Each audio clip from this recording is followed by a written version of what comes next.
Já estamos de volta. Hoje quem está na nossa pauta é a política. Sem dúvidas, assim como praticamente todos os outros países, a economia do Brasil foi intensamente impactada por uma crise sem precedentes causada pelo cenário atípico da pandemia do novo coronavírus. Aqui no Brasil, as taxas de juros subiram ao pico e a injeção de dinheiro precisou acontecer muito rápido, Arthur.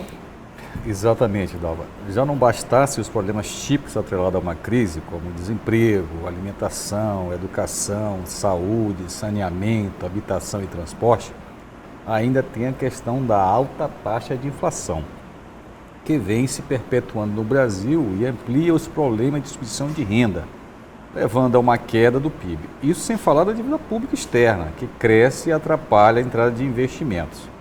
Bom, vamos voltar aqui a falar com o nosso convidado, o Geraldo, o Felipe.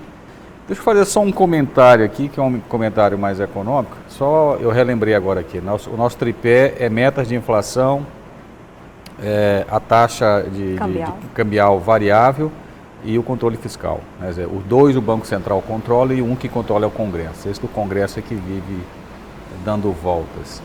Mas a gente tem uma situação atípica no Brasil porque, teoricamente, nós teríamos um governo de política liberal.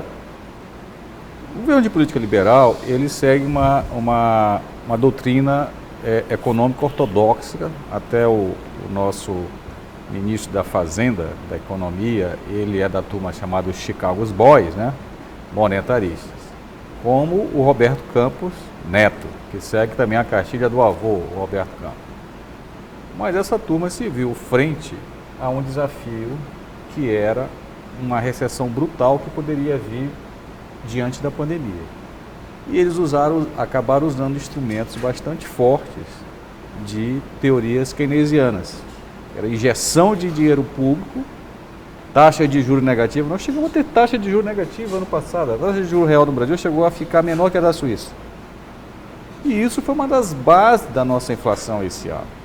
E agora se tem que fazer o processo inverso. E uma das coisas que foi comentado na época, pelos especialistas, eu não sou especialista em economia, só sou um leitor, é de que isso teria de se ter uma política contracionista logo depois. Agora, nós temos uma política contracionista, quer dizer, reduzir o crescimento da economia em período pré-eleitoral é pedir presente para Papai Noel, né, nesse país. O que vocês acham?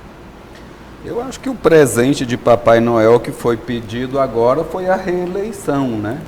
Porque eu acho que não tinha problema nenhum em continuar com o Bolsa Família do jeito que estava, nesse momento que nem é pós-pandemia. Nós ainda estamos vivendo uma pandemia, sim, segundo os técnicos. Então, passou pela fase aguda, né? Exatamente, passamos a fase aguda. Lá na Europa está voltando, sim, na Ásia está voltando. Os caras estão... Ninguém se desarmou ainda. Sinal de alerta. Sinal ligado. de alerta. A China fechou uma cidade outro dia por conta de um caso. Ou seja, ainda não é hora. Aqui no Maranhão, pelos dados oficiais, nós temos apenas 50% de vacinados. É muito pouco. Então, a hora era de estar em guarda ainda para a luta, né? E essa aprovação como é o nome? Do Bolsa Família Novo, que é só para mudar de nome. Auxílio Brasil. O Auxílio Brasil, mudar de autor. Eu acho, em ano de eleição, isso visivelmente é uma atitude eleitoreira, Felipe. É uma maneira de reverter pesquisa, pelo menos um ano praticamente, 11 meses antes da eleição, é uma tentativa de começar a reverter, passando por cima, inclusive, dos princípios do ministro da Economia, que você citou, que passou meses resistindo até que chegou uma hora que acho que para não sair, topou fazer o que a política queria. Felipe. Olha, nós precisamos entender que os apegos aos cargos, à vaidade, ao status, né, colocou esse ministro numa situação tão absurda que talvez o empresariado, talvez os banqueiros que tinham... Os colegas dele. O colega dele, que tinha um grande interesse no nome dele ser escolhido, até porque nós sabemos como que foi feito todo o processo de adequação né, do presidente que achava que era um fenômeno eleitoral e não um presidente que foi eleito pela rejeição popular, né, ao que tinha acontecido no país. E parece que ele não fez até hoje essa leitura, ele parece que ele se constitui ainda na formação do mito, mas isso ele vem perdendo num espaço muito grande, porque imaginem vocês, quem é que na economia vai dar crédito a um presidente que hoje já chega quase a casa de 56% de rejeição popular? Nós estamos falando daquela pessoa que está lá em Brasília, que está lá em São Paulo, nas capitais, mas nós estamos falando também daquelas pessoas que são consultadas lá naquele fim de mundo, lá no município mais longe, na comunidade, entendeu? Que é onde chegam também essas pesquisas, porque hoje a tecnologia leva a informação. E muitas vezes vocês sabem mais do que ninguém que a informação que é colocada num dia não consegue ser refeita na outra, né, no outro dia.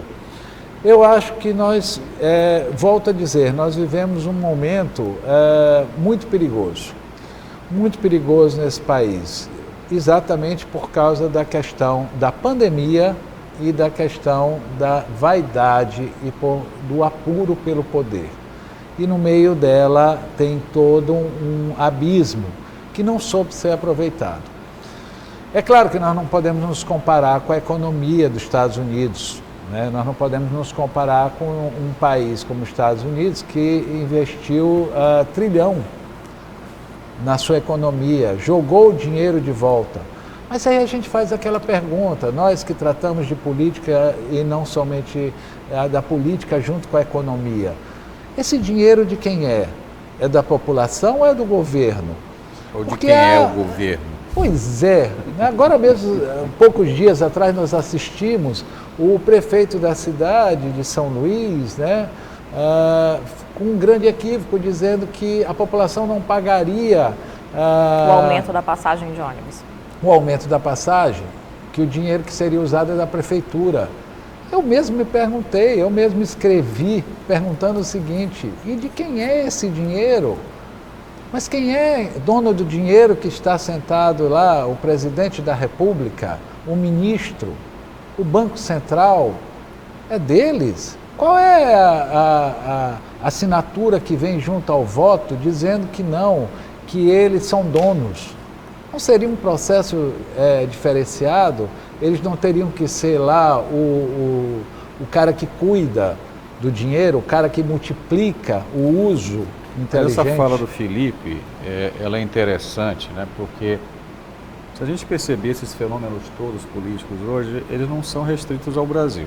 Não, claro que não.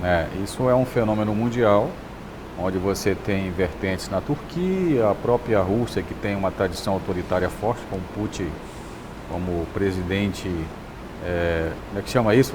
Vitalício, né? Ela não sai mais. Quando ele é presidente, o presidente é que manda. Quando ele vira primeiro-ministro, é o primeiro-ministro que manda. A própria situação do Trump... Ele e o Medvedev. Já pensava que o Trump era a carta fora do baralho. As eleições recentes na Virgínia mostraram que não, né? Que o aliado do Trump venceu as eleições lá na Virgínia. Então, como é que vocês avaliam tudo isso? Isso é o fortalecimento da democracia ou é o contrário? Agora tu começa.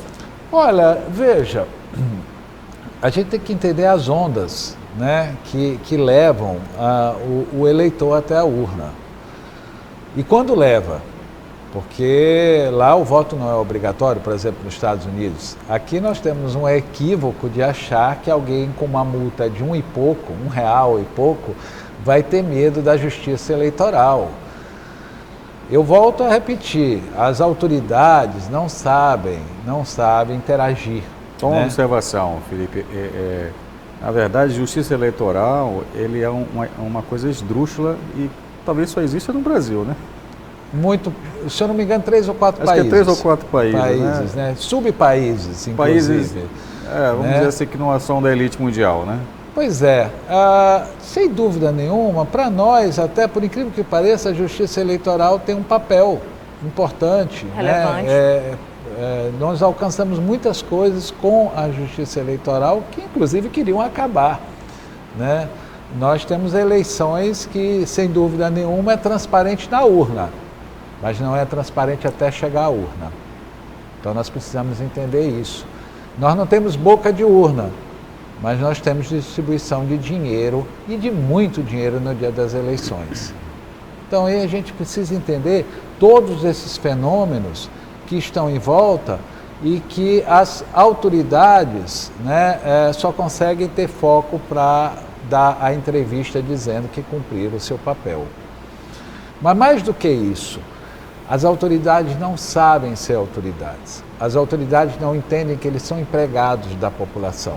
Quem é o patrão? É essa questão política que tem que ser perguntada. Não é lá a economia que vai perguntar isso.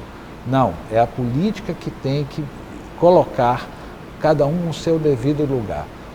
Um presidente da República é somente um presidente da República há 4 anos. Ele tem o poder? Não, ele tem a obrigação de exercer o papel de pai da nação, de cuidar. Mas isso eu vou te fazer uma parte para você começou a falar isso e o Geraldo tinha falado da questão de se criar uma situação que seria um casuísmo eleitoral como do auxílio.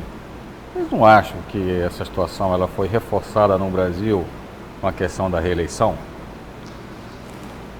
Geraldo. Uma das coisas que se escapou naquela minha fala inicial, ficou meio vaga, nós citamos a reeleição que o Fernando Henrique cavou, citamos algumas coisas.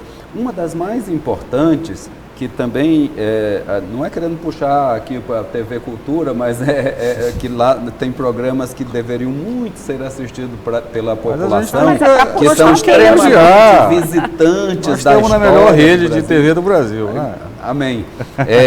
Eu estava vendo um documentário, mas também tem a TV Senado, que passa muita coisa bacana, né, que você pode aproveitar, falando da história do Brasil, onde se falava da Constituição de 88, a chamada Constituição Cidadã, que é reconhecidamente por pesquisadores de várias partes do mundo como uma das melhores do mundo, que foi uma Constituição montada para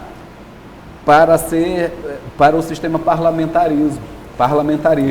E no final das contas o presidencialismo venceu. Eu inclusive já confessei que votei no presidencialismo na época, hoje em dia não votaria, e que isso atrapalha muito o funcionamento institucional brasileiro por conta desse conflito. Porque virou um semipresidencialismo. Exatamente, criou um semipresidencialismo com um Congresso muito forte e um Congresso duplamente forte. Primeiro, forte institucionalmente, e segundo, forte por conta de coisa que o Felipe já falou, que tem a representatividade dos grandes grupos, é muito forte lá. Mas eu gostaria de tocar, ainda tem tempo? Claro. Na sua pergunta original, que é da questão cultural, mundial. Dos regimes fascistas que vem ressurgindo. Pode citar o caso da Turquia, de alguns países da África, com pessoas muito centralizadoras. Você já citou a Rússia, mas a Rússia pelo menos ainda tem umas eleições, embora sejam meio tabajaras, ainda acontece isso, e é um país culturalmente muito rico. O Brasil, ele não foi o primeiro a entrar nessa onda, né? Mas há um marketing, não vai ficar bravo comigo, muito forte, a propaganda, o Brasil com mais de 200 milhões de cidadãos, de pessoas, e com uma rede de comunicação extremamente elaborada como é a brasileira, você chegar no cerne da comunidade, eu vou usar a palavra comunidade agora, na comunidade brasileira, a comunidade maranhense, a comunidade do Centro do Guilherme, é muito fácil. Porque, Dalva, se você prestar atenção, não sei se você é como eu e Felipe, estradeira, a gente pega, Felipe, aqui um caminhão para ir visitar o interior de Urbano Santos, você chega, não tem energia na comunidade, mas tem um grupo gerador e cada casa tem uma parabólica do lado. Então, o poder da comunicação nos confins da Amazônia. Eu já andei muito pelo Pará e lá é a mesma coisa. Isso nos dá muita responsabilidade, né? Muita responsabilidade. Que é para nós fazermos pelo menos a contrafala, já que nós somos democráticos, nós somos republicanos, nós somos cumpridores da lei, da ordem, defendemos o povo, defendemos a coletividade, então nós temos essa responsabilidade, muito bem lembrado. Mas esse reflexo no Brasil do autoritarismo, por exemplo, há poucos dias um repórter lá naquela reunião patética para o Brasil como nação, um repórter gritou para o presidente o que ele tem a dizer para o Brasil, o fato dele não estar participando do encontro lá de meio ambiente. A resposta dele foi: eu não lhe devo satisfação. Cara, o presidente da República é o cidadão brasileiro que mais deve satisfação. Assim como o governador do Maranhão é o homem que mais deve satisfação a todo o povo maranhense. Portanto, essa é a primeira resposta e a mais errada de todas. Você tem razão, e nós estamos chegando no ponto bom que nossos convidados estão cada vez mais empolgados aqui com a discussão. Vamos só dar uma pausa, né, Dalva? Aí a gente retoma essa discussão. E eu estou super feliz aqui com tudo que eu tenho ouvido, porque me coloco no lugar de aprendiz, de ouvinte. Ouvir e ver vocês falando isso aqui perto de mim é bastante significativo. E você também, amigo, com essas aulas de economia, enfim, estou gostando, estou aprendendo muito. Mas a gente vai fazer mais um rápido intervalo, gente. Nós voltamos em instantes com mais negócios na pauta.